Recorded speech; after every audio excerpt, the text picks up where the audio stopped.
Welcome to the fantasy zone. Get ready.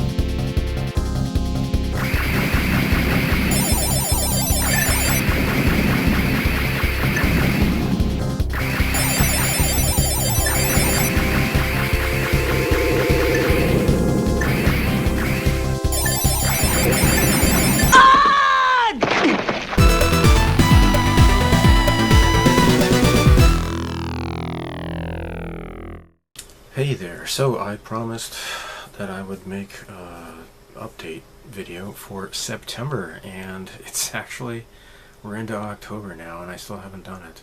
So I started recording some segments and such. I actually picked up a model kit in early September, and I'll show an unboxing of that in just a bit. So I was poised to probably put out a whole bunch more content in September, and then I redid my computer. So I had some problems with that. Now, I have been a Linux evangelist since February 2020. So I'm going on like 4 years now since I made the full migration, right? So actually I do here. I have Windows 10. I put stickers here. It says filthy ass Windows 10. I do have a backup hard drive. If I ever need to use Windows 10, I've got that there. I can plug it into my computer. I only use that to do the hacking utility for my Mega Drive Mini. I haven't gotten around to hacking my Super Famicom Mini yet, but you can dump in a whole bunch of ROMs that way. So like, well, this is, you know, this is an arcade game, you know, Konami's Aliens. But yeah, if I want to load a whole bunch more Super Nintendo or Super Famicom ROMs onto my Super Famicom Mini, that's how I would do it. The crazy thing is those little retro mini consoles are essentially Linux boxes, and but yet the only utility to interface between the computer and the mini console is Windows. So it's just really obnoxious, and I don't like going through Virtual Console. I like to just have a separate hard drive I can boot up if I ever need to. So,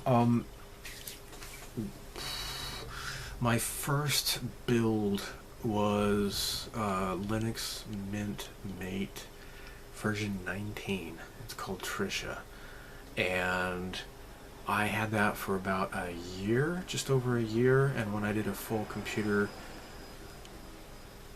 upgrade, I bought a new, like a SSD hard drive and everything. Then I upgraded from 19 to 20, and 20 is called Ulissa, and no problems. Everything was just great, and I had that from, I think, what, 21, I think, maybe July 21, and then now in September 24, I upgraded from version 20 to 22, which is called Wilma, and each version has like a woman's name. I don't know why they do that, but that's what they do. It was not such a smooth experience.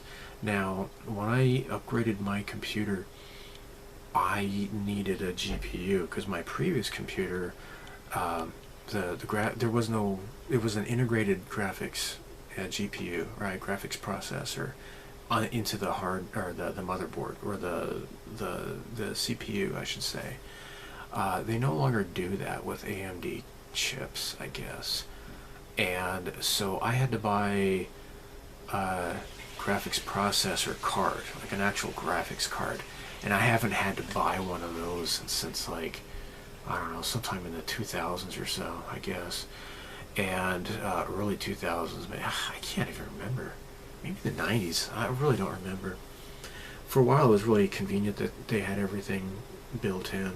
So anyhow, it is I think it's an Asus graphics card. It's an NVIDIA, and for some reason, okay, so when you if you migrate to Linux, and I still do recommend people doing so, you don't really need drivers so much because Linux is kind of a driver in itself. Like I do need a special driver for my my scanner. It's like a printer scanner, although the scanner doesn't work anymore, or the printer doesn't work anymore.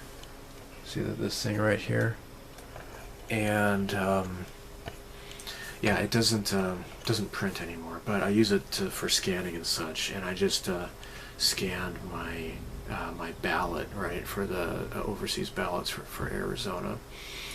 So anyhow, what was I saying? So you don't really need a whole lot of drivers. Now if you have a fancy mouse with a whole bunch of customizing buttons and stuff, and you need special software to get that to do the different features, probably forget it. I mean, the mouse will work, but all that special stuff will not work. I'm pretty darn sure. So it's kind of a slant, isn't it? Anyhow, what was I saying? Okay, so when I upgraded from version 20 to 22, I had a bit of problems, and I went. Okay, so I installed Linux, right? Then it has like graphics drivers, and you can switch to the recommended NVIDIA, and it was causing it to freeze on boot up, and I had to go onto the Linux Mint form, because I got when you want to boot up with the recovery mode, you just hold down the shift button or just kind of push it while you're booting up, and then it brings up the boot menu, and you can kind of go into like a recovery mode. You can switch your driver back, and if you need to. I had to like modify the boot kernel, which was like bringing up like some text box, and I had to modify a parameter, and I didn't know what I was doing, but I was just following the instructions, and I got it to work. That was great. However, like I had problems with RetroPie, which is what this is running right now. That kind of got screwed up. Steam, I followed some bad advice with Steam, and that got screwed up. Unfortunately, like unless something is specifically it supports Steam OS, it will you have to use the Proton utility. And now there is a Proton database online, so if there's a game you're interested in and your computer is Linux, or if you have those really cool Steam decks, which are basically like handheld Linux computers in your hands, right? Kind of like it's almost like a not a Wii, what do they call it? A Switch, Nintendo Switch. I don't know if it's touch sensitive. I don't know. My friend Lou, he brought his Steam Deck over when he visited Japan a couple years ago, and he showed it to my daughter. I didn't really see it a whole lot myself. I didn't really hold it or whatever, but anyhow, they are pretty cool. Anyhow, there is a database of all of the compatible games, and it's open source. So there have been games that I didn't know if they worked or not on Linux. Downloaded it. I used the whatever Proton utility, and they have like different versions. I would report, hey, I got this game to work. I just had to switch to this such and such utility to get it to work, and so yeah, there's that community effort to get everything to work right.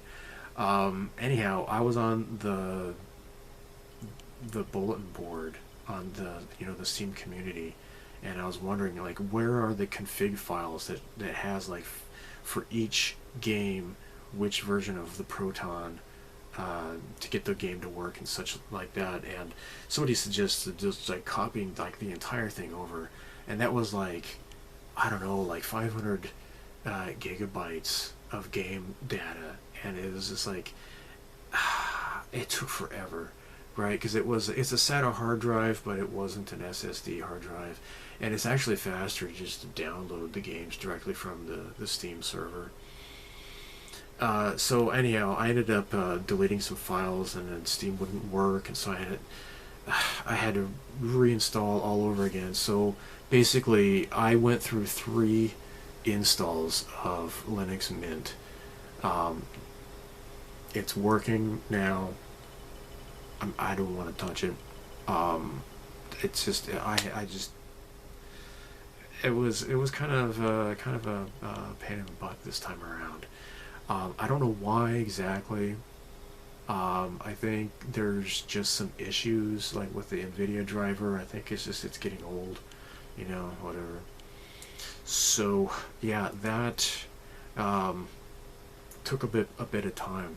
I had 2 3-day weekends in a row, and the second one, I was spent prepping my hard drive and reinstalling everything. The thing is that like if you just copy everything in your home directory, which is like your documents, pictures, videos, etc., downloads, just copy that onto a backup hard drive. That should do it. For RetroPie, like there's some stuff in like the OPT folder where you want to grab your config files, move that over, and then when you reinstall like a new update or whatever, a brand new hard drive, etc., you just want to copy that back over. So yeah, there were some things I had to just kind of move over, but redoing all the computer stuff all over again, more or less it works okay. Since I live in Japan, it's called FCITX. I don't know if there's a faster way to say that, but then it uses, that's like the international language input. Like if you do Russian or Chinese or whatever, the MOZ-C is the Japanese text input that would go into the FCITX. For some reason, the same version I'd been using all along didn't work, so I had to uninstall that, and then I had to install version 5, and then it worked, right? So there's just so many little different things that have changed that kind of irritated me, but they're working okay now. So yeah, I finally got my computer working, and I'm coming up on another 3D weekend, which is pretty happy news, I think. So as a result, I haven't been doing a lot of video editing. I did a little bit, but I haven't done a whole ton of modeling, but I have been working on some stuff, and I'll show you that in a bit. Like I said, I have a new kit that I did buy, and I got some neat little supplies and stuff. I will show you that in a bit. So anyhow, September, Alien Romulus was finally released. It took about a month. It finally came to Japan. I went to go see it on opening night, and I was impressed.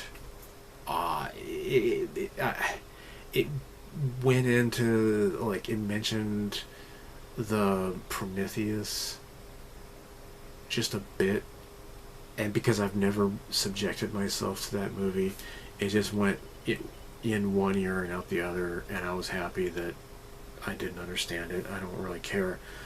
I know enough about that movie that I just don't want to see it. I know people have said, hey, you gotta just give it a shot and make your own, draw your own conclusions.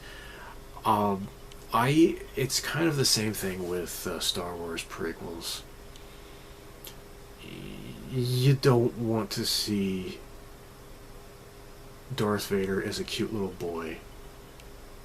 That was just dumb, right? My expectations was that with Episode 1, he's already a starfighter pilot, and then Obi-Wan Kenobi discovers him, and he begins to train him to use the Force and everything. And then that would have paced out the prequels a lot better that way. Instead of finding him as a little kid, and it wasn't even Obi-Wan that found him, it was Qui-Gon. So there's all these dumb continuity errors and such that it was just, no thank you. No thank you. The thing with Prometheus is that it explains everything, and it's like a prequel, and I just don't want to see it. The alien derelict is cool because it's a mystery. The space jockey, how did he die? It's a mystery. That's cool because we don't know. How did the ship get infected with all those eggs? I don't know. It's a mystery. I want it to remain a mystery, right? Having everything explained and such, no thank you. And of course also it just goes into all sorts of like philosophical crap about like, the origins of life and everything. It's like, no. I just want a space horror with hideous monsters, space monsters, and how they came to be. I don't want to have that explained. Sorry, no. Just not interested.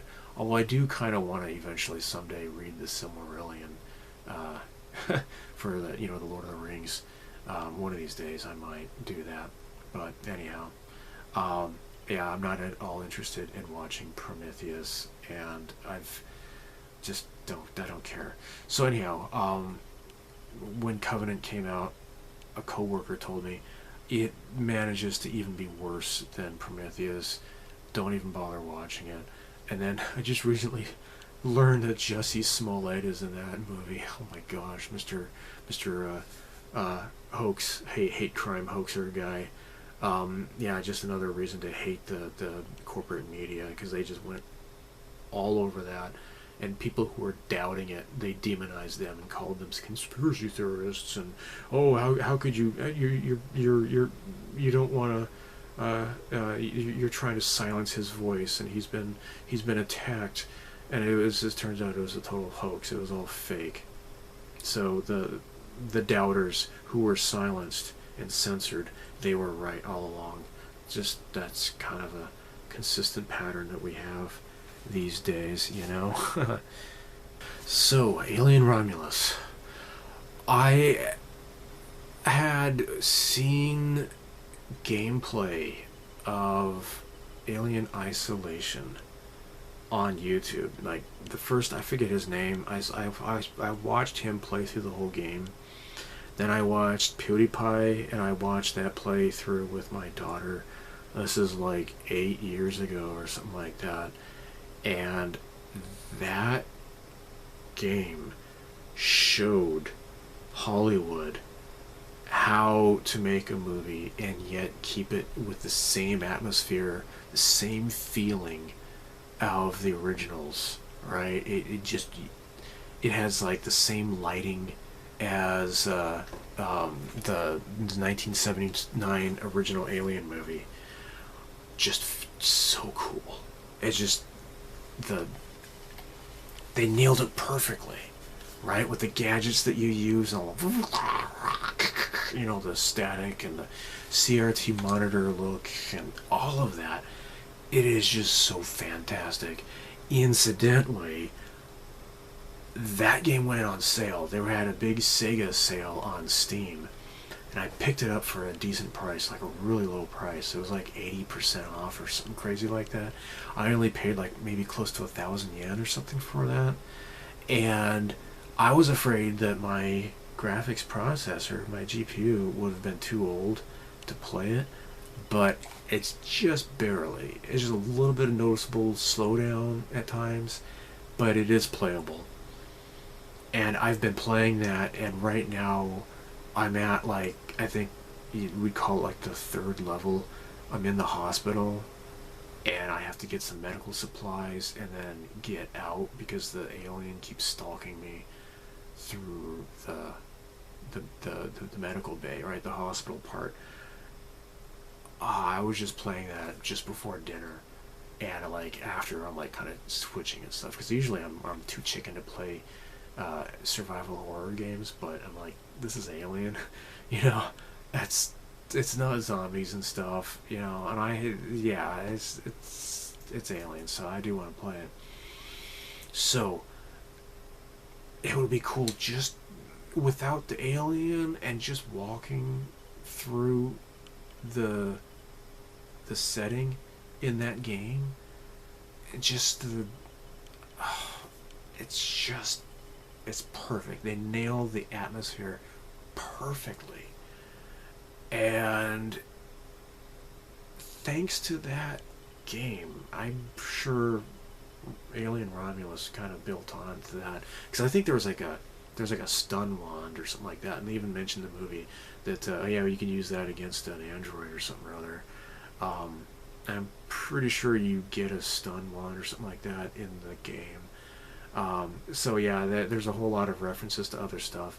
Like I said, it does mention Prometheus, but it's like they really nailed the atmosphere. And one of the things I hate about Prometheus is that, like, everything's like freaking like Apple iPad shiny stuff, you know, like the newest Apple, you know, shiny object 10 or whatever, and I hate that crap. Star Trek 2009, the reboot movie, it was fun, but it's like all shiny, and it's just I want like the gritty original type stuff, you know, something that really it makes it more nostalgic that way, instead of making it like look more, you know, shinier and stuff and more high tech. That's the dumb thing about Prometheus, is that even though it happens way before the first Alien movie, like the technology is like way more advanced and everything, and I just think that's just dumb. But Romulus, they got it, and I do want to see it again. I don't want to give any spoilers if you haven't seen it, but I thought it was really cool, and they really, they know how to, like, some of the other characters, you don't really get to know them too well before they start dying, but I guess they're not that important anyways. The main character, though, you know, true to form, in Alien movies, there's a female protagonist, and she's gonna have to survive at the end of the movie. Well, they made sure she was not a Mary Sue, right? Like the guy who learns how to fire a rifles through playing video games, you know, he can explain, because he knows enough. He's like a real otaku type guy, and he knows about firing guns enough that he can show the girl how to fire a pulse rifle, and that was cool. They had the pulse rifles, and I was like, one of my complaints about Alien 3 is just, it was just about kind of a throwaway movie. I didn't care for it, but like they couldn't even get the sound effects of the pulse rifle proper. They couldn't get that correct, and it's like, oh gosh, like the Foley guy, you had one job, right? You couldn't get that right. It's just dumb, right? Because they're supposed to have that whistling type of sound to it, but in Alien 3 it's like, and I'm like, come on, that's just dumb. But they got it right in Romulus. It seems like they're kind of avoiding the concept of the alien queen. Now, I think it was the whole Scott-Free Productions. Ridley Scott has his hand on that, and I've heard he had some issues with aliens. Whatever, dude. You know, the first two movies are the only ones I really care about. But I think he was kind of avoiding the establishment of an alien queen in this movie, maybe because it's too James Cameron-y, and that was like the one big contribution that James Cameron did to the alien lore, was introduce the concept of the queen, which makes sense though. But anyhow, fantastic movie.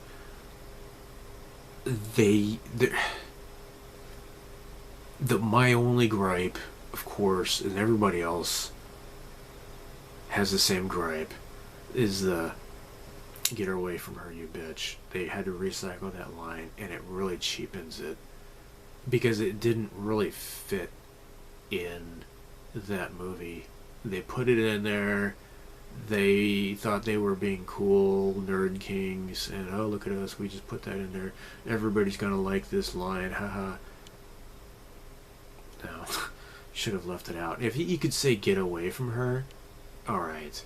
But when it was like just an alien drone and it wasn't like a female, especially a queen or something, putting that in the movie was just dumb. So, anyhow,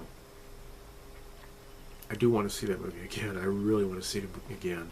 I don't know how long it's going to be in theaters here in Japan, but yeah, they always have like the whatever you call it, like the frickin' the 4D, presented in Feel Around, right? It always makes me think of the Kentucky Fried Movie. If you've ever seen that movie, a totally politically incorrect movie. It's just one of those 80s movies that probably never made it to DVD, let alone Blu-ray.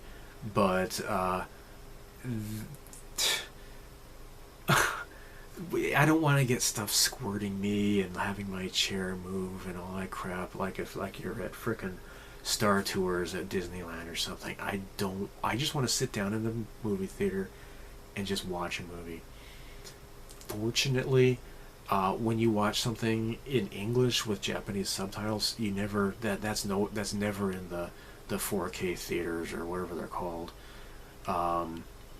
4D, whatever it's called. I think it's that. Yeah, I think it's called 4D. I'm thinking of the TV sets as 4K. Sorry, I'm just becoming an old man, I guess.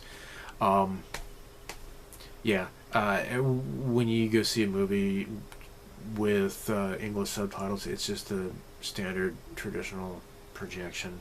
You don't have crap going on or whatever, and I like that. I appreciate that. So I do want to see that movie again, but I might have to wait till I get it on Blu-ray. Very, very cool.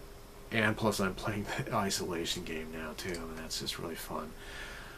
So, as I mentioned, I broke my policy. I picked up a model kit, and it is a kit of Anice Farm from Sonic Soldier Borgman. The character designer is Kia Asamiya. I think I said his name right, Asamiya. He did the character designs for Silent Mobius, Martian's successor Nadesico, and something else I forget. And then I will show you some other stuff that I am working on or I have pretty much completed. So we got some stuff to get into, so let's roll the tape. I feel plastic. Hey, hey, hey. It's September, and this will be an unboxing of... Oh my gosh, I just received this tonight. This is a sofubi figure of Anice Farm from...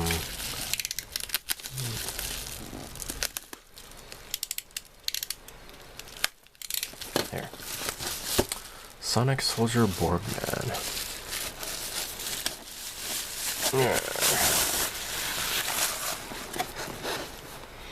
Lots of colors involved with her outfit there. Alright. So this is 1/5 scale, so this is going to be a bit tall. This is by Kaiyodo. And here's the color guide. And oh look, color A and color B and color C, etc., etc. Look, I'm colorblind. I need more information than this. I mean, I don't even understand what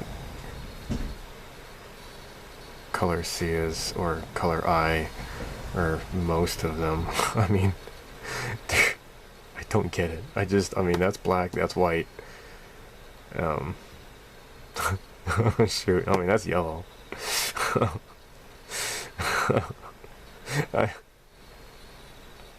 I mean, her hair is like brownish red, so I think that's color H. Oh shit, I'm wrong. Color... Wait. What color? Oh, her color is A, okay. That's her hair. And this is gonna be flesh tone, I'm sure. Yeah, okay. Oh my gosh. Color D is this? What color is that? Is that... I really don't understand what color that is. Is it pink? I mean, this is like blue. Oh my gosh. Yeah, so that... Now you know my disability. Alright, well, let's just forget about colors. Yeah. No good with colors. Alright. Dang it. This is... Gibungus. This is a big kit. I'm telling you right now. Oh my gosh. Oh my freaking gosh. Am I gonna do it? Am I gonna do it? Oh, yes, he's gonna do it. He's totally doing it. He is a goofball. Oh my gosh. I'm hurting the resale value here. I mean, yeah, oh well. So let me take off these staples here, I guess. Yeah.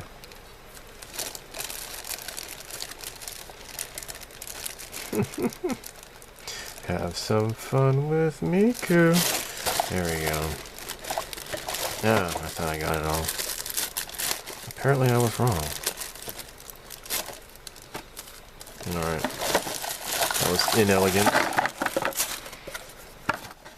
Alright. Inelegant. Gosh, it sounds like the principal from Spy Family. Alright, so... That's rather lovely. It would be nice if, you know, Kaiyodo could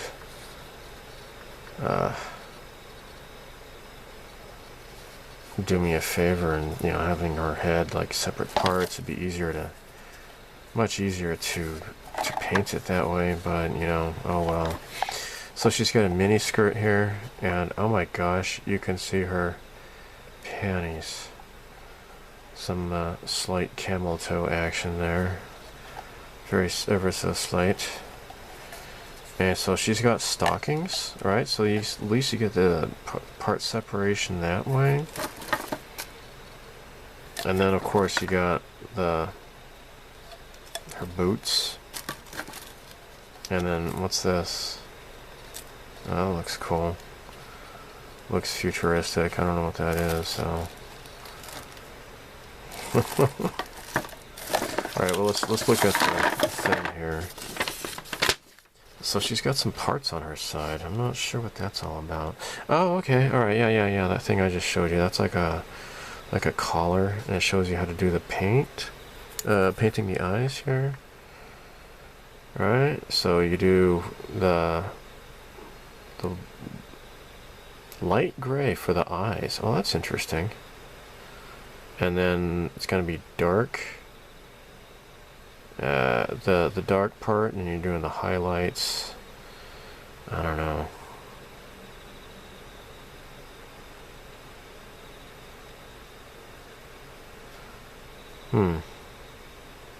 Now, it gives you the colors for the eyes on the box, but I'm gonna have to ask my wife and kid what those colors are, because I really have a hard time understanding those colors. I mean, I can see colors, I just don't understand them. So it says here to use a hair dryer to get them warm, and that way you make sure the legs are straight, etc., etc. Right? And oh yeah, here's those side pieces here. So, like, you got right and left. So here's left. Apparently this goes in here like so, apparently. Or maybe like this. Okay.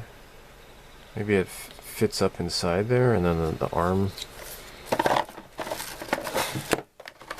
Or is it?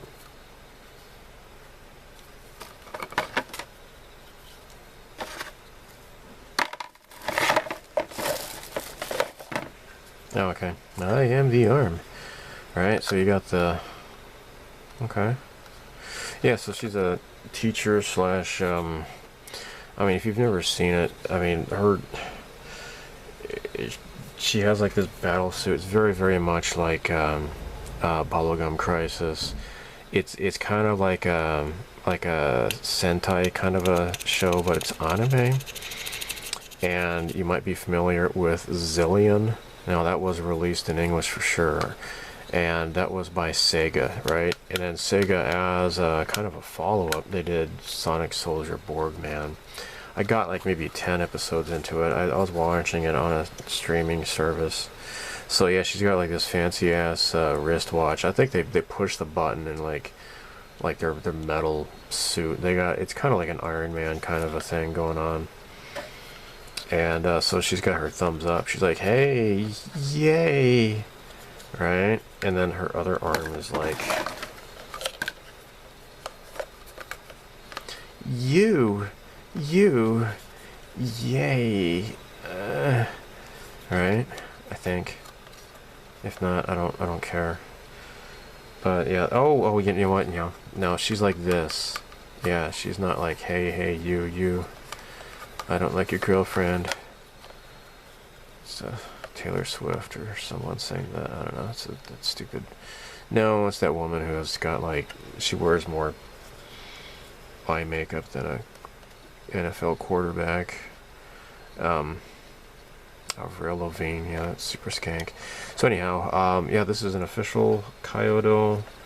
I paid 5,000 yen plus shipping. Nobody else bid on it, and you got like this big tall thing. So sofubi, right? You can, something this big is going to be pretty heavy and expensive in resin, but with sofubi it's empty. A lot of people don't like sofubi because it's you have to do a bunch of prep work for it. But anyhow, I think they're rather fun. Now, you don't have to use the vinyl paints like V-Color, but I really like that, so that's what I'm going to be doing. So, where's that collar thing? Yeah, so this apparently just fits around here, and that's going to be it. So, don't really see any blemishes. I mean, there's some stuff here, but I think that's just in the texture. It's not. Oh, actually, yeah, that kind of caves in a little bit right there. Maybe there was an air bubble when that was made. I mean, I could just putty that or whatever. But so yeah, here you go. Anice Farm. Now this is the second one, and I did get Anice Farm in a bikini. I think that was also 5th scale, and I'm pretty sure that was also Kaiyodo. Let me check. Yep, here it is. This is by Kaiyodo, 5th scale. Yeah, Anice Farm in a bikini. So this is what they call this version 4, and then this one is I don't know, version 1, I guess. I mean, this is her standard outfit in the show, I guess.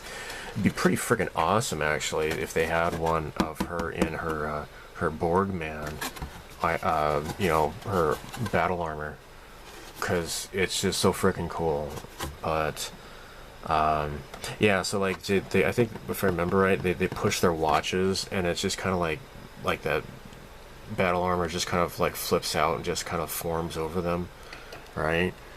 Kind of like I don't know, it's just kind of Sentai kind of thing, I guess, but it's just kind of like shunk, you know, fits over them, kind of like a Sailor Moon kind of a transformation sequence that goes on, you know, stock footage over and over again of the same transformation sequence. So yeah, original mold by Bome, 1989. So this is a Bome figure, and this does not say Bome, at least not on the top here.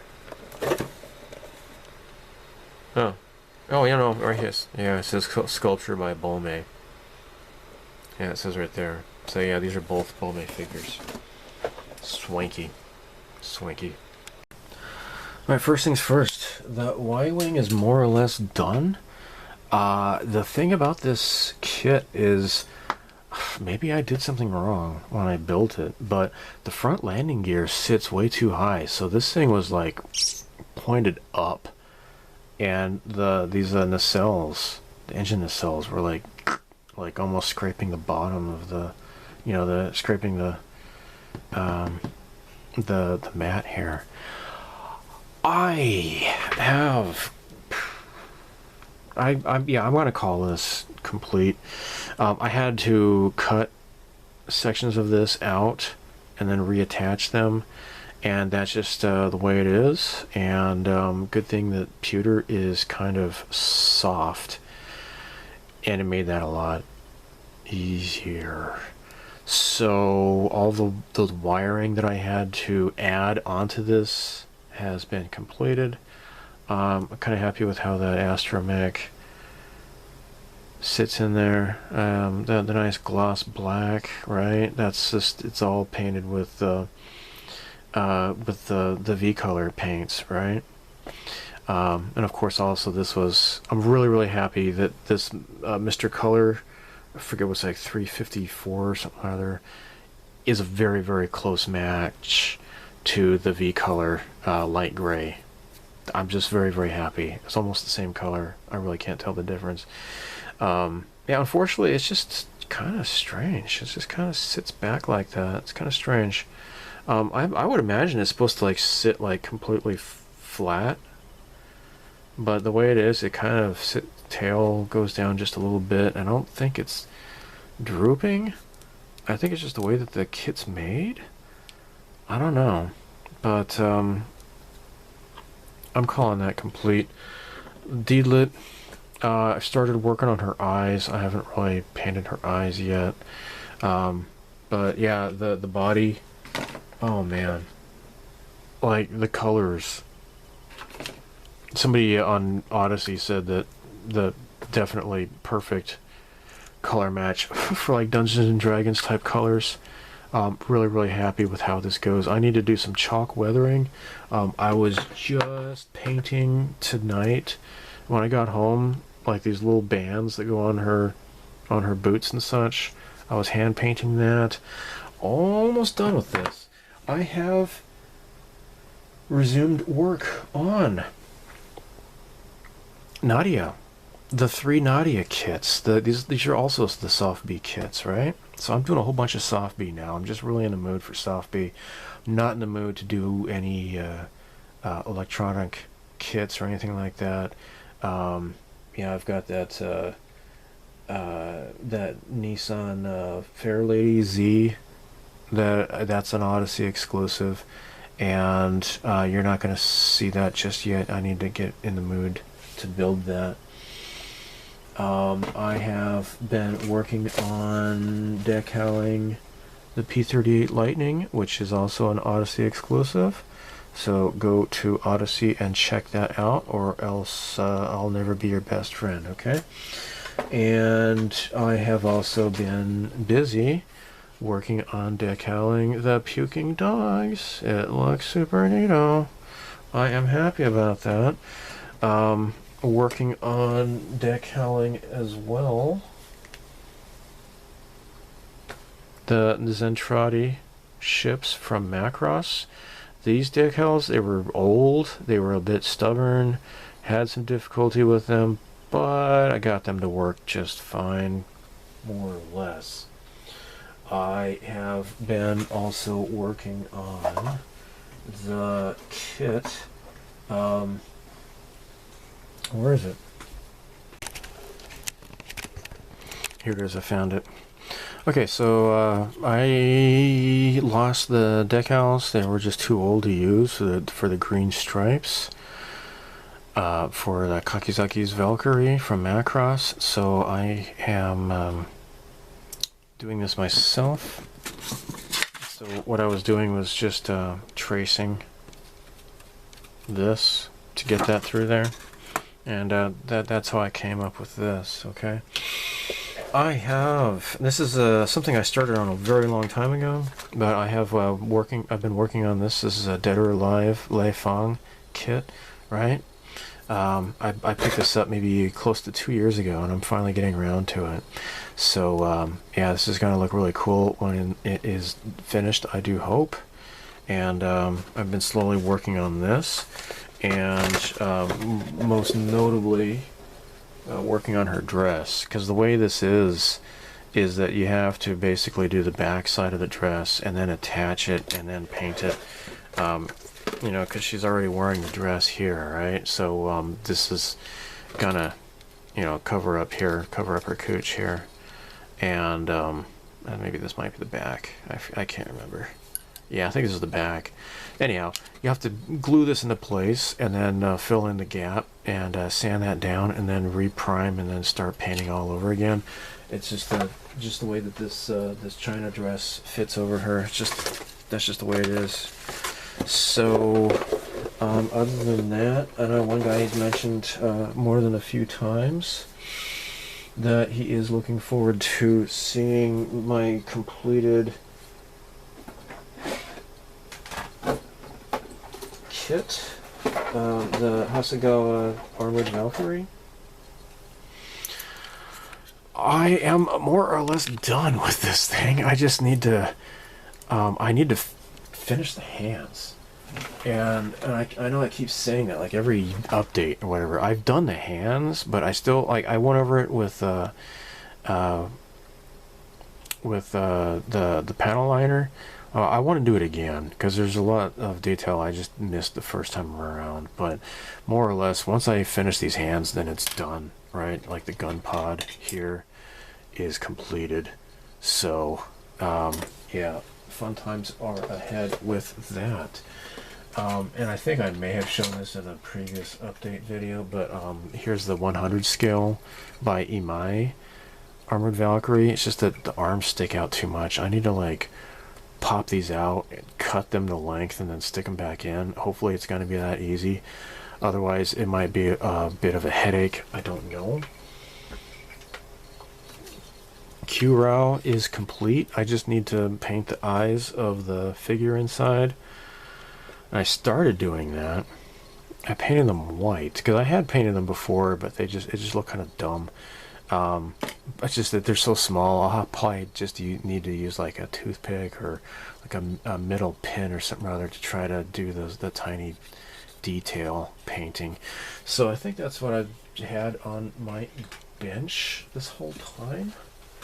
And yeah, I need to work on those ornithopters. Maybe I'll resume that build in the next one. So next, I guess I will show some supplies that I've picked up. Okay. Supplies. All right. So this came in the mail. It's something that I had in my my wish list, actually. I think Ami and Hobby Search.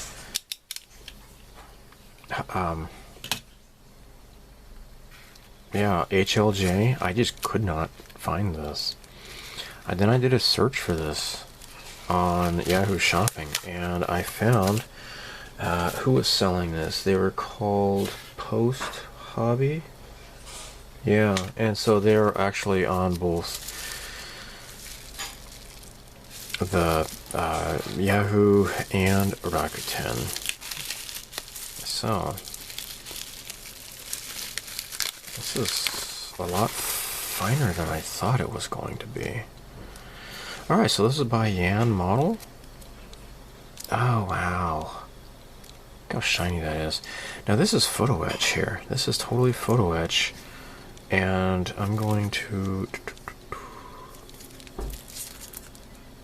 How about if I carefully cut this open?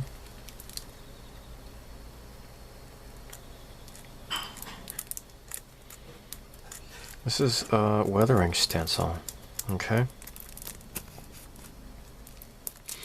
And, you know, I just, it was always sold out of other places, and then I found it on Post Hobby for quite a decent price. I'm like, hey, this is kind of cool. So this is This is photo etch, right?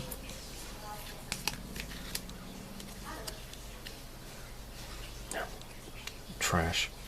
This is a Chinese company, I do believe. And yeah, put away those scissors a little bit too prematurely.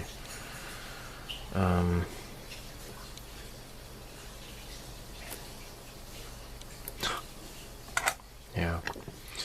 So yeah, it's a little bit finer than I was anticipating, but still, it's cool. It's very usable.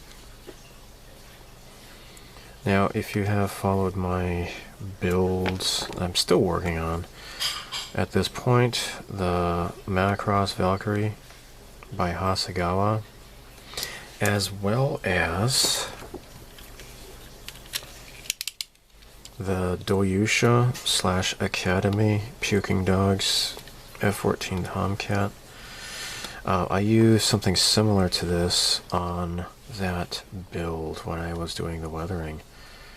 And for the love of Bob Saget, could this just not piss me off? I mean, it's like, it's so tight to the metal that I can't just use my scissors. I don't want to damage my scissors.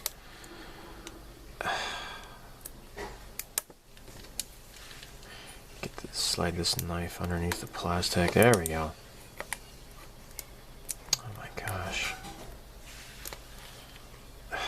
What even is going on here? I wish things would not make me upset and angry. Because I do not like being upset and angry, man. For it is that which I am not interested in being. Finally. You know, it's okay if it gets bent up. I don't care, right? This is like a freaking sticker. It's not just like a sleeve. This is like a freaking sticker on this thing. I mean, why would they do that? Why would they even do such a thing as that? I don't understand that. But this is like totally adhered to the surface of the photo etch. And I'm going to skip ahead because this is going to take a while. Okay. I finally got this going here. Whew. Yeah, this is a total adhesive for some reason, and I don't know why. But so I'm gonna peel it off the back here. There we go. All right. Yeah. Now, so I had this other one that was made out of like cardboard or something. And it was a lot big, you know, thicker holes than this, but still, this is cool. So this is Yan model, and you know, because it said PE, I'm like, this is photo etch, which means I can wash this off a lot more easily. Whereas the other thing, where is it? Here. While I do like the bigger holes and such. Like, it was starting to deteriorate because the more I went over it, it was like soaking the cardboard and getting it wet and making it all yucky and grody. So this is all rather disposable, in my opinion. And it's like really small too, right? And I don't really like that. Now, I have seen ones that are cardboard, and I might go ahead and buy one of those for like 1,000 yen. Only, but at least this one you could put like an entire wing part underneath this thing and then airbrush it, and then you can just wipe it off with you know, paint thinner. Well, this is pretty cool, pretty darn nice. So yeah, weathering stencil. So it says 35th, 48th, and 72nd. This is number 2. I don't know what number 1 is. Maybe it's that one has larger holes. I don't know. But yeah, this one's gonna last me. It's not gonna gunk up and get gross. I picked these up at Yamada Denki. These are both by Mineshima. So these are Hobby cotton swabs, right? So they got the large ones here. These are the, like the round ones, and it shows here you could use them for weathering and such. So yeah, it says weathering and such right there. All right. So it's also for cleaning up the panel lining. It's good for putting decals into place. And pattening down the masking tape. That's what that says right there. So the small one here, same applications. Sujibori no. Oh, okay, yeah. So when you're okay, it's getting debris out of the scribing the lines and such. That's cool. That's cool. Something else I got. This is by God Hand. Kami Fude, God brush. So yeah, made in Japan. It's made up in Niigata Prefecture, north from where I live.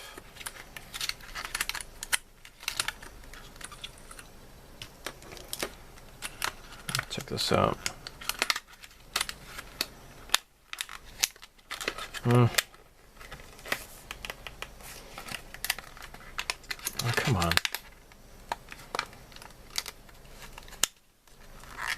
Come on. There we go. Come on. There we go. Look at this. It comes with this aluminum protective case. That is cool. So yeah, very, very fine tip paintbrush here. And I had one that kind of just deteriorated, and the more I cleaned it, the more I lost the bristles and such. This has just gotten like really short and small right now, and not so pointy anymore, unfortunately. So this is by the Army Painter. This was my finest tipped brush for a while, and then I got this by Model Casting. It's called the Eye Finisher. Let's compare these two here. Model Casting is maybe a little bit thinner, but I wasn't looking for like the very, very thinnest. This looks like this would be a good one to keep. This is great. There we go. Cool. Yeah. Guess I don't really need to use this.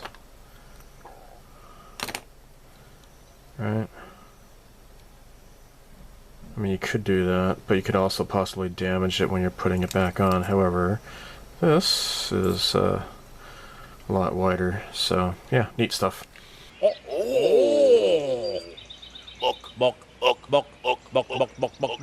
In September, I got a couple of neat-ass Macross books. This is animation. So this is there's actually 3 of these books. There's the upper part, middle part, and lower part, right? Volumes 1, 2, and 3. Don't pay any attention to this. Select 3, 5, you know, whatever. That's for this is animation. So let's look at this real quick. This is for the original TV series. Now I do have this is animation for the Macross the movie. Now it comes with a neat little poster here. Look at that. Isn't that cool? Can you see that? There we go. That's better. Less reflection that way. That is beautiful. And we got Minmei on the other side. And some other this is animations. This is Yamato and Esteban, the Mysterious Cities of Gold. Not familiar with that anime. So, film story. Alright, so it goes through several of, I don't think the whole show. but some neat stills from the TV show. And then I burped. Let me just kind of skip ahead. Now, here we go. This is what I really want to show you here. Alright, so yeah, it's got cool crap. Doesn't show the whole story. Again, it's in 3 parts. Alright, so, oh my gosh. Box art collection. Now, this is Takani, his Macross box art, right? And so, of course, he's most famous probably for Tamiya model kit box covers, but he's also done for, you know, Aoshima and of course Imai and RDE, right, for the Macross model kits. So yeah, really beautiful stuff. His artwork is just fantastic. So Studio Nue Mechanical World. SF Mind Tappuri no Mecha. Yeah, from a science fiction oriented minds. Yeah, plenty of mechanical designs. Alright.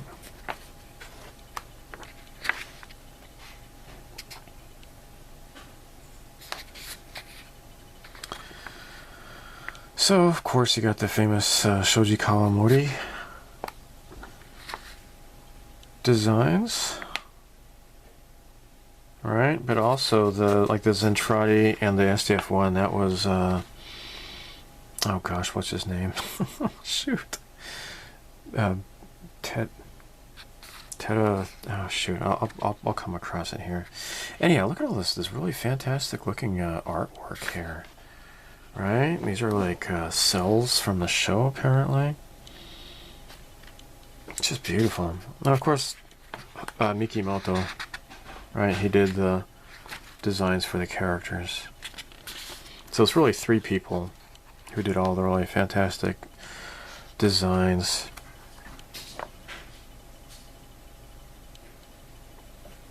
Gosh, that's just so awesome. So very cool. And you know, the transformation of the Valkyrie, you know, it's stylized in all 3 forms. So what looks cool in fighter mode, it looks kind of clunky in the Batroid mode. So it just kind of changes. That's just the way it is. So that's why I kind of like non-transforming model kits the best, because they can be stylized. And that is Hasegawa's philosophy, right? They don't do transforming model kits. Bandai has done transforming Valkyries and such, but you have to make compromises when you do that. So look at that. That's cool. Yeah, look at that. It's just really cool crap here. Okay, and here's the Macross itself. That Macross SDF1. Oh, look at that hanger. Damn, that's just so cool looking. So, yeah, lots of stuff. Macross illustrations. Miyatake, that's his name. Miyatake, right? He did the Zentradi and the SDF1. And then Kawamori, he did the Valkyries and such, the UN Spacey, and of course Mikimoto. He did the character designs. So it's these three guys here, right? So like this is Miyatake's designs here, right? And it's just, that's just one of the cool things about having different designers doing, like, you know, the Earth designs versus the alien designs. You know, it just adds a lot to it. And apparently this also, yeah, this was Miyatake as well, you know, because he did do the SDF1 Macross, and he did this as well, the armed. And of course these are actually the arms for the Macross in the movie. I just think it looks cooler, but I'm kind of partial to the movie. cockpit interiors. Looks just really cool. Looks really cool. Look at that. That's really busy. That's fantastic. I think they have the model kits in the background here. Now this is Mickey Moto's stuff here. Lots of Mickey Moto's artwork here. I like that. That's pretty cool. I forget what this kid's name is. I know in Robotech his name is Jason, but I can't remember what his name is. So there's the Macross staff. Actually, I got to meet the director of Studio Nue once. I was introduced to him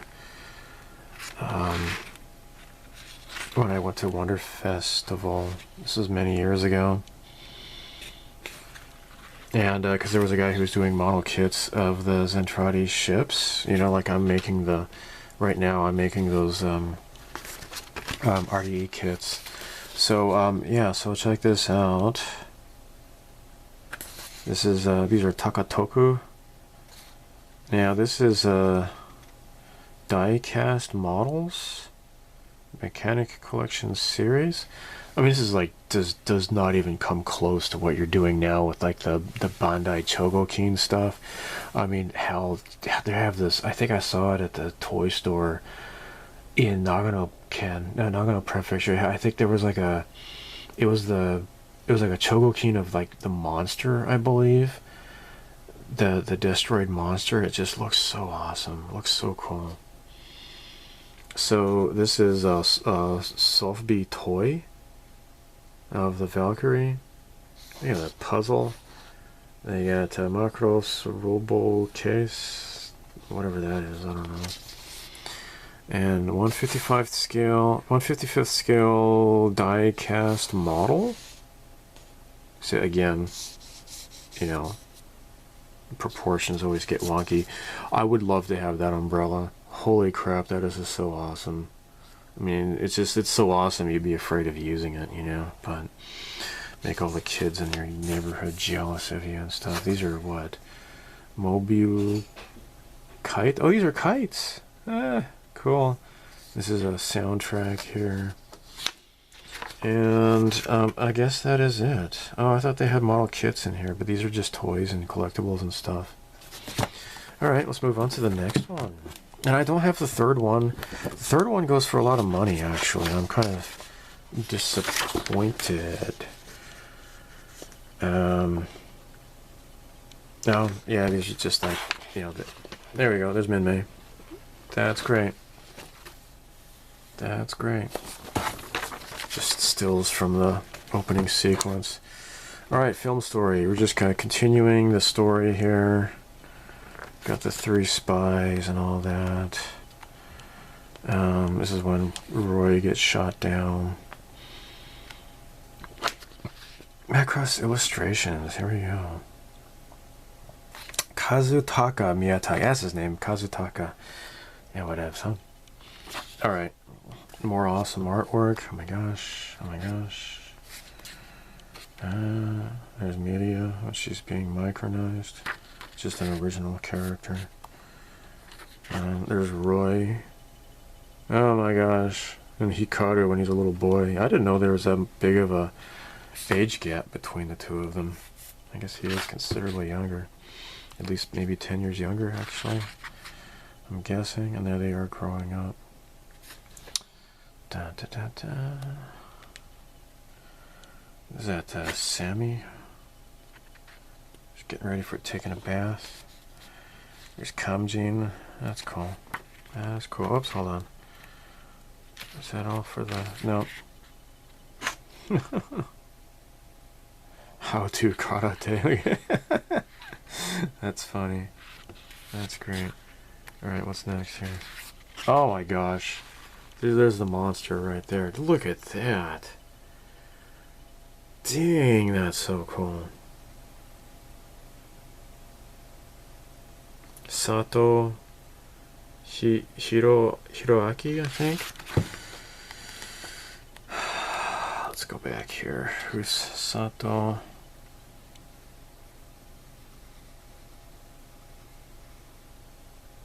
Oh, Hiroaki Sato. Yeah, Hiroaki. I got it right. Huh, I could read the kanji. Yay, Story Digest and Blueprints Collection. We got, oh, there's the Armored Valkyrie.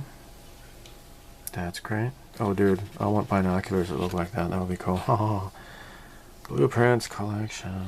Oh, there's the fan racer. I know there's like a model, like a resin model kit of that. I think you maybe can 3D print it as well. I don't know. So, yeah, neat crap, guys. Alright, just gotta skip ahead here. There's the QRL right there. That's pretty awesome. Yeah, that's right, yeah. When they micronized these guys, he didn't know which was the female clothing, and so everybody's laughing at him. Laugh at him. He's wearing women's clothing. He's a pervert, right? That's what you're supposed to do. You're not supposed to celebrate it. It just encourages the aberrant behavior, and before you know it, you've got these grown men showing their dicks to little girls in the changing room. And if you don't like that, then you're a bigot, and they call the police on you. Isn't that nice? Good old depravity in American society. Japan isn't quite like that yet, but mostly because the depravity is kind of out in the open. They don't have to go to such. Dude, I saw a guy who was pissing, man. I was walking home from the convenience store at night, and this guy was just taking a leak in his own yard. I'm like, oh my gosh. How many beers has that guy had by now? What the hell? Alright, Macross collection. Mickey. Oh, wait, no. Macross Bijutsu Pod. Alright. Ooh. I would like to get the third one if I can find it for a decent price. Maybe in the next video I'll show this is animation for the movie. I've had it for a long time. It's not like it's a recent pickup, but if you'd like to see it, let me know. So anyhow, let's just skip ahead. What am I missing here? Oh my gosh. That's cool. That's cool. These guys are having good times here. Dun, dun, dun, dun. Skip ahead. Oh, look at this. If you want to learn how to play the Macross theme song, like in the vocal ending. Oh my gosh. You can actually play it on piano. Maybe I'll ask my wife to do that for me. Silver Moon, Red Moon, right? My boyfriend's a pilot. You'll play that on piano. Make the neighbors happy. Macross collection. Now, what are these? Plastic models. Here we go. Yay. See, I told you. Plastic models.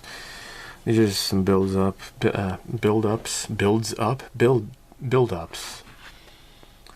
And, doesn't say who makes what. Some pretty cool looking weathering on that Glog. I like that. Oh, and we're at the end. Anyhow, this is animation. 1 and 2. Hopefully I'll get 3 sometime. That was very interesting music. Recent pickup. This is the first album from Social Distortion in 1990. I had a copy of this that was recorded from it was a vinyl record, and it had like the crackly kind of a sound that you would get from a record, and it had like that I don't know, it's kind of like slightly treble-y kind of sound to it. And I had that it was an audio cassette. I think it was given to me by I think it was one of my sister's boyfriends or something or other at that time, but I never actually bought this album until just now.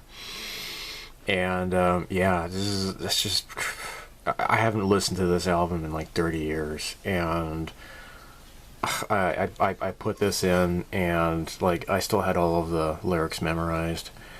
And yeah, I think probably that audio cassette, I don't know what I did with what was recorded on side B. I think it was probably the Ramones, the greatest hits or whatever by Rhino Records that I had got, like maybe like in 96 or something rather.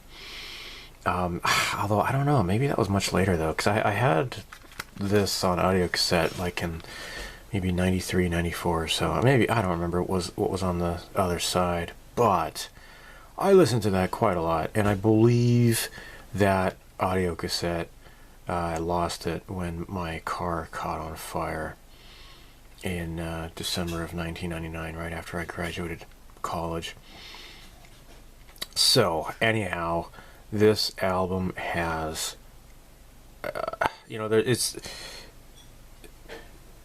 it's not often, but sometimes a cover album will exceed, a cover song will exceed the original song.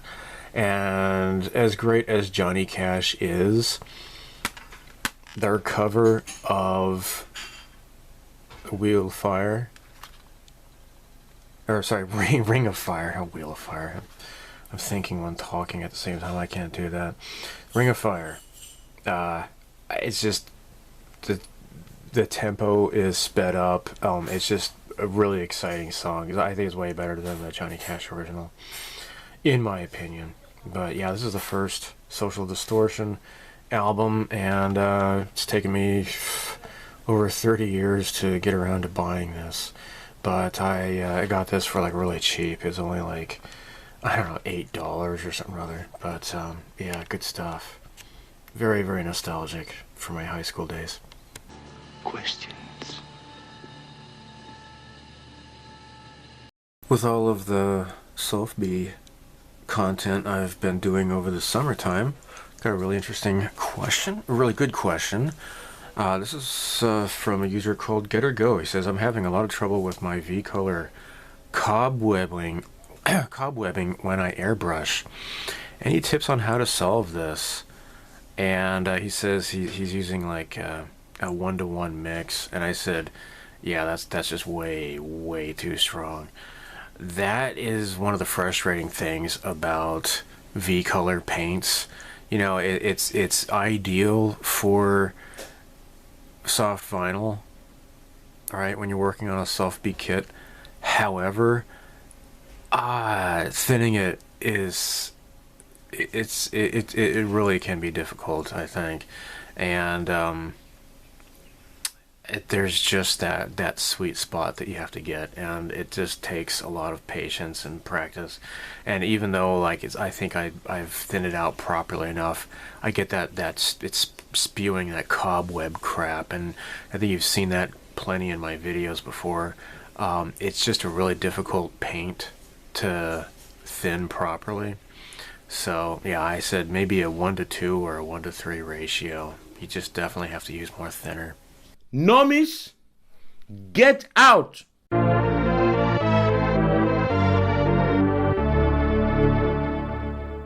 don't know how many times I have to say this, but get on Odyssey. Odyssey is cool. I mean, it still has some problems, right? The meta tags still do not work. But, I mean, it really is. I mean, if you were in like the beginning years of YouTube, it's very much like that.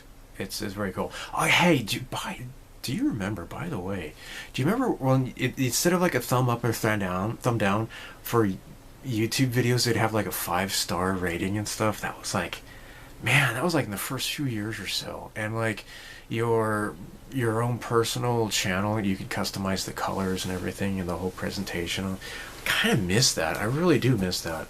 Unfortunately, you can't do that with Odyssey, but it really is cool. And I have a whole new level of appreciation for Jeremy Kaufman, the guy who runs Odyssey. After I saw this clip, check this out.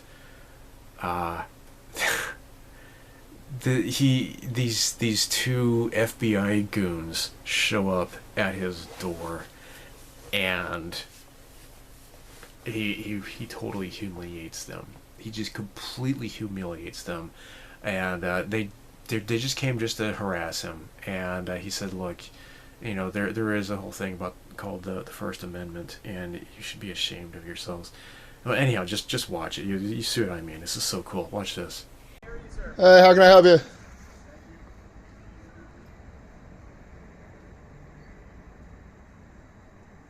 there, is it Jeremy? Yeah. How are you? Who are you? I'm Agent O'Donnell with the FBI. Can you give your full name, please? I'm Agent O'Donnell with the FBI. Is that sufficient to identify as the only one O'Donnell affiliated with the FBI? In New Hampshire, yes. Could you please state your full name, sir? Could you please stop recording? No. It's First Amendment right. Okay. What's your name, sir? Could you stop recording? Absolutely not. You can show me your name and identification, or I'm going to go back inside my house. Okay. I don't really want to broadcast my. Oh, this is going out right after you guys walk away. So that's why I'm not going to. So you can show me your name or ID, you can walk away. We just want to talk about something. I'm not going to talk to people who claim to be federal agents unless they can show me identification. Okay, well, you see our badges. I need to see... Is your full name on that badge? No. I'd like to see something with your full name or I'm not going to talk to I you. prefer you not to broadcast it. This will be going online as soon as you walk away. Well, all I want to do is talk to you about a post that was made, and if you Well, happen to be the one that made the post. I want to talk to you about you guys coming here. Say you make a salary of, I don't know what, low 100K? You guys making six figures? Factor in 50% expenses, overhead, maybe 100% expenses. Talking about burning a couple $100 an hour just here, let alone all the time you guys are spending to investigate something that you know is not against the law, right? Like you're familiar with. So then why would you come? Because we wanted to make sure that there weren't any. No, you're coming because you're part of a regime that does this kind of thing when you know laws aren't being broken, and that's an embarrassment, man. Didn't you guys read the Constitution? Do you not believe in America? Like, how do you do your jobs and go home? We appreciate it. You're walking away. Because nothing we did is against the law, and you guys are fuckheads that try to act like bullies. And I hope you go home and are embarrassed. You can't even say your name on camera because you know that what you're doing is embarrassing. You know Americans that believe in the Constitution think you're laughable. And you go home and you think about what you did today. Go home and think about it, you cowards. Drive away. Drive away. Thank you for your time. You're not welcome. You should be embarrassed. Embarrassing. You guys are embarrassing.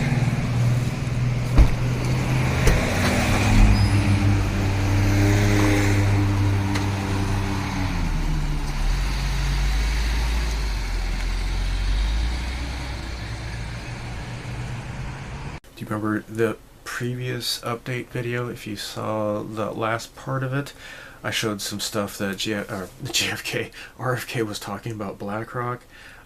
This is a video taken from TikTok of a rather clever girl. Check out what she has to say. All roads to the Trump assassinations lead to one thing alone. So we see some similarities between the shooters. Both were donors to ACT Blue, a PAC for the Democrat Party. Both managed to get within 500 yards of Trump. Both attempts were followed by the mainstream media kind of oddly downplaying the severity of the situations. And most importantly, Crooks was in a 2023 BlackRock commercial, and Routh was in a 2022 commercial for the Ukrainian militia that had been trained by the American CIA for the past decade and is funded by BlackRock. Here's the explanation. So for context, Ryan Routh was a construction worker in North Carolina that moved to Hawaii, has a house and a business there that wasn't making any money, so he was listed as unemployed. But he really cared about standing for Ukraine, so this former construction worker with no income, operating entirely alone, ran a website offering Americans $1,200 a month to fight for Ukraine, was illegally moving Afghani soldiers fleeing from the Taliban in Pakistan and Iran to fight for Ukraine, dropped everything for months at a time to fly himself to Ukraine, and flew to DC to lobby for Congress to recruit soldiers for Ukraine. He also has about 100 criminal filings, including a 2002 arrest for possessing a weapon of mass destruction, as most construction workers do, and he obviously still has weapons, and not only is he still allowed to vote, but to vote in North Carolina as recently as this year, even though he's a resident of Hawaii. And like most construction workers, he had a hunch where Trump would be on a Sunday afternoon and was waiting at the golf course for 12 hours ahead of time, even though Trump's schedule was off the record. The most probable explanation is tied to BlackRock. So in 2022, Routh was in a commercial that advertised the Yazov Battalion, which is a Ukrainian neo-Nazi militia trained by the CIA and funded by BlackRock. So what links Ukraine, the CIA, and BlackRock? Well, ever since the Cuban Missile Crisis, the dissolution of the Russian Empire has been an American priority because they have nukes aimed at us. Now, BlackRock essentially owns the US government, considering the top economic advisors for the Biden-Harris admin come from BlackRock. BlackRock wants the oil and rare metals in eastern Ukraine because it owns companies that sell oil and rare metals. So last year, BlackRock paid Ukraine $500 billion in exchange for all of Ukraine's main assets and put Ukraine in permanent debt to BlackRock. And since BlackRock owns our government, our CIA is BlackRock's personal military. And troubled souls like Routh and Crooks are groomed to be useful pawns that exist to look like random eccentric people and take the sole blame for carefully crafted crimes like attempting to extinguish the primary threat to the mega monopoly that not only runs our government, but the world. Hence, after Crooks died and was supposed to be examined by the House Task Force, the FBI took the body and cremated it in secret. Not only law enforcement knew until 13 days after. Nobody sat his parents down and asked them why their kid had bombs or how he got the money for this, and they never will. The crime scene was scrubbed. So if it wasn't obvious before, it should be obvious now that your government, the CIA, the FBI, the Secret Service are a unit. Not because they're all buddies and love each other, but because they're owned by the same people. So anyone that threatens them, regardless of party affiliation, is a target. So no wonder for years people have said Trump would be assassinated, and no wonder they refused to give Secret Service protection to a Kennedy. This is the mega monopoly versus the people, and always has been. But thanks to private media, we know that now. So the attempt to shut down any resistance is going to be stronger than ever. This is the totalitarians versus we the people. So fight. Juanita Broderick posted this on Twitter /X, whatever the hell you want to call it these days. Very interesting here. So check this out.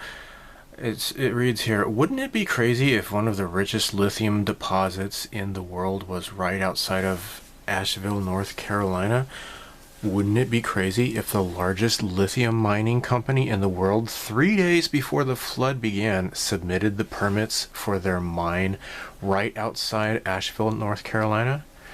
Wouldn't it be crazy if the mining company was just given $250 million in grants to help with construction of their mine right outside of Asheville, North Carolina?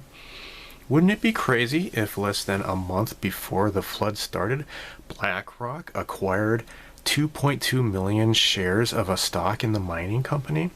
Wouldn't it be crazy if the residents that opposed the mine had their homes and property destroyed?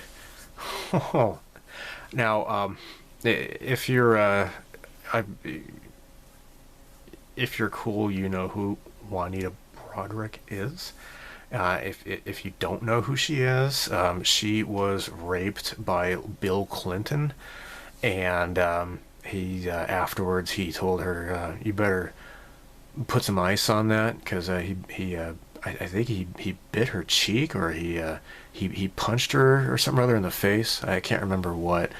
And yeah, that son of a bitch who used to be the president of the United States. So yeah, unlike that one crazy moonbat who is accusing Trump of raping her in like a public area, like a changing room of a department store of all places. The same woman who says that rape is sexy and she was embarrassing Anderson Cooper on his show on CNN.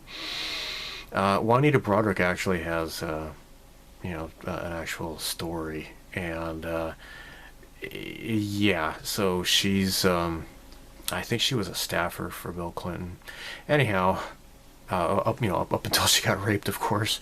But anyhow, so yeah, she posted this, And she says documents have been posted verifying this. Look up lithium mining North Carolina. So again, BlackRock, right? So just in like the previous video, I was showing RFK Jr. clips, and he was talking about how BlackRock is basically destroying Ukraine, and it will profit off of the destruction of the country and profit off of the rebuilding of the country.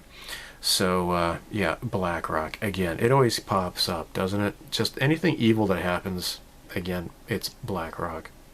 So were these storms man-made?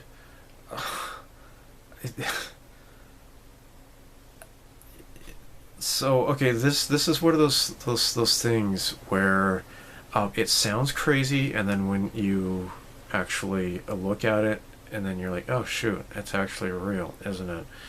Like chemtrails, for example. It's called cloud seeding. It sounds like, oh, that's a conspiracy theory, then therefore it's not correct. Until you actually look at the, I don't know how many hundreds, if not thousands, of patents for cloud seeding, geoengineering there are, and how the Chinese government even bragged about using geoengineering, cloud seeding, to prevent the weather from raining when they were hosting the Summer Olympics several years back. It sounds like one of those weird far-fetched things, but like weather weapons are a historical fact, and it was used in the Vietnam War. They used rainstorms to try to drown out those underground tunnels that the Viet Cong were traveling in, and they were also using it to surprise attack the American soldiers and such. So yeah, weather modification is completely real, right? So man-made climate change is a reality. There's something called HAARP, HAARP. It involves bouncing microwaves off of the ionosphere or something like that.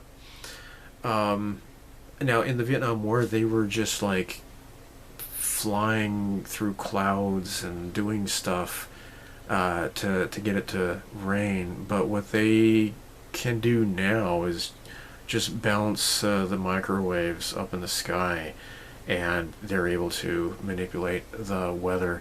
There was that really bad there was a really bad hurricane that was heading towards Florida. This is like several years ago, and it just parked right over an island, which actually China had a base on, and it just stood there, and it just downpoured, and then it just like turned 90 degrees and went straight out to the sea. I remember that was in like 2018, 2019 or so. Yeah, I think, what was it? I think even like James Comey or somebody, one of those people, he was on TV and he was saying, yeah, Trump is going to be facing some natural disasters and such, and then they actually happened. Whatever that the really bad hurricane that hit the East Coast. So is it happening again? I would say so. I mean, it's not my hill to die on, but it sure looks like it is one of those freak super strong hurricanes that they don't get very often, and it's crazy. And just think about how like these raging shitlibs were like celebrating the fact that all these people lost their homes and they're dying and everything. And then of course there's this whole thing about FEMA and how they are preventing private people from delivering relief to the affected people. It's insane. It is totally insane.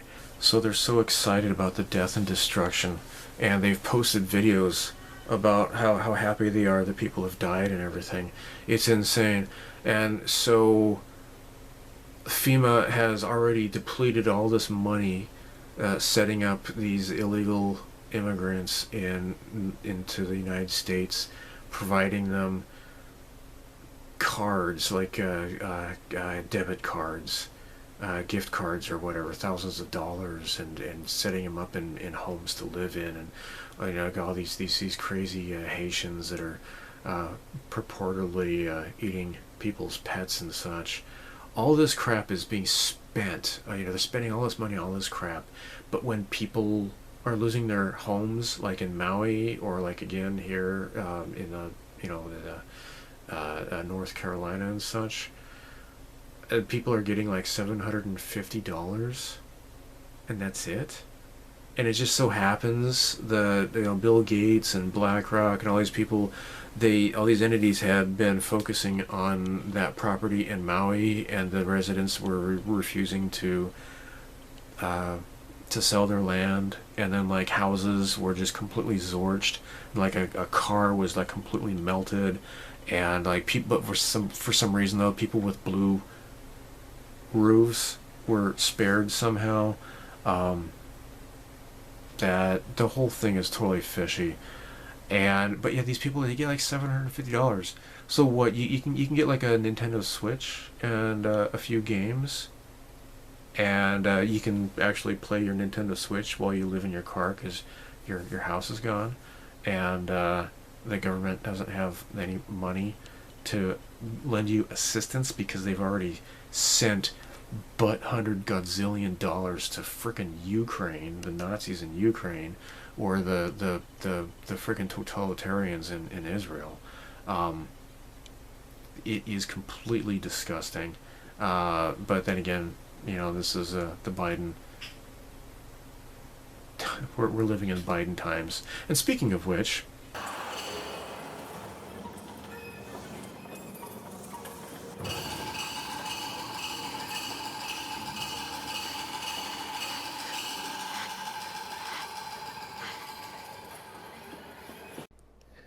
I think part of why Kamala's getting so much support is that if Trump wins, that Epstein client list is going to become public. Yes. And some of those billionaires behind Kamala are terrified of that outcome. Yeah. Do you think Reid Hoffman's uncomfortable? Yes. Yeah. And Gates. And Gates. Yeah. And I only ask that because you just look at them and you're like, that's a nervous person right there. I don't know. I mean, I assume you know them. Yeah. Yes. Reid Hoffman was my vice president of business development at PayPal. Yeah. 24 years ago. Does he seem nervous to you? Yeah, I mean, he's terrified of a Trump victory. it should be abundantly obvious why the establishment is not trying to assassinate Joe Biden or Kamala Harris. Kamala. What they always try to say, like, oh, it's not Kamala, it's Kamala. Okay, it is an Indian name. It's not a black name. It's an Indian name. All right, so it means like yellow flower or something. I can't remember. It has something to do with the flower. Kamal is the male version of the name, and I have actually a student named Kamal. His mom was married to an Indian guy. She lived in India for a while. I've met her. She's a pretty cool lady. But anyhow, yeah, his name is Kamal, not Kamal. Or the other kids kind of tease him. They call him Camel, right? But he's okay with that. He's a really cool guy. He's a good-natured boy. But it's Kamal. It's not Kamal. It's Kamal. So I would say Kamala is the female name. But you know, what do I know? I'm just some dork in Japan, I guess. But anyhow, yeah, they're not trying to assassinate her because she's obviously a puppet for the establishment.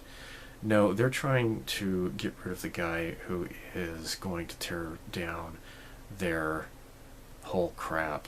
And so, of course, he was a bit tied in his first 4 years, his first term.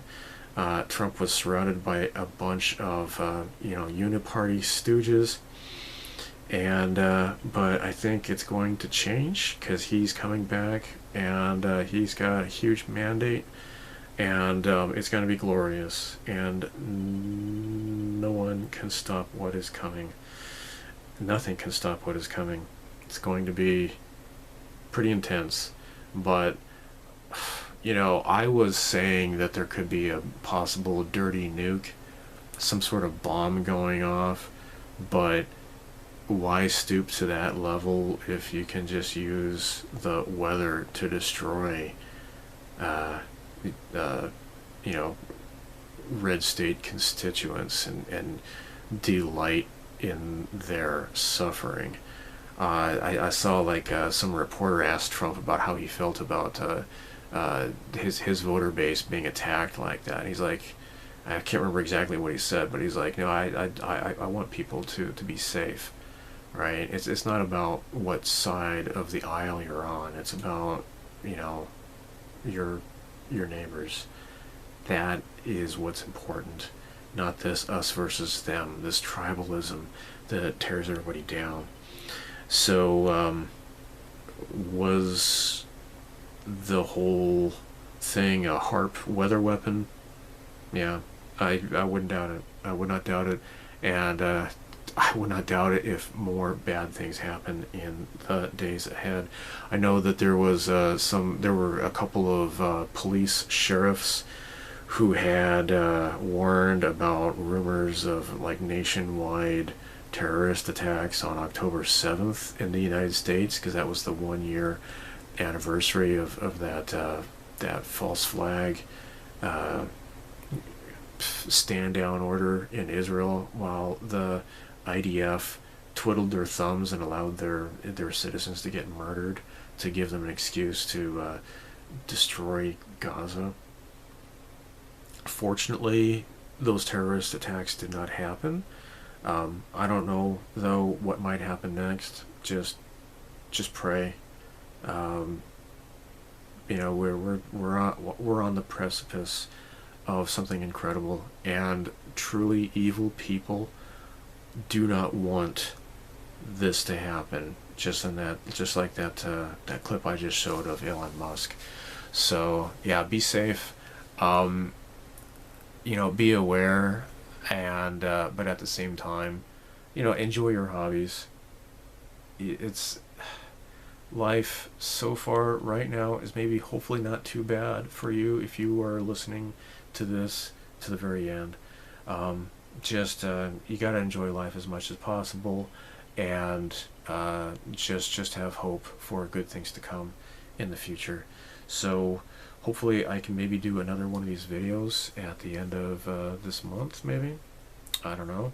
I got an idea of what I want to do for Halloween with a coworker, and I saw that he had emailed me. So we're gonna talk about doing something like that, and I'll maybe give you an update after Halloween about how that goes. So anyhow, in the meantime, live long and prosper. May the force be with you, and so long, and thanks for all the fish. Bye.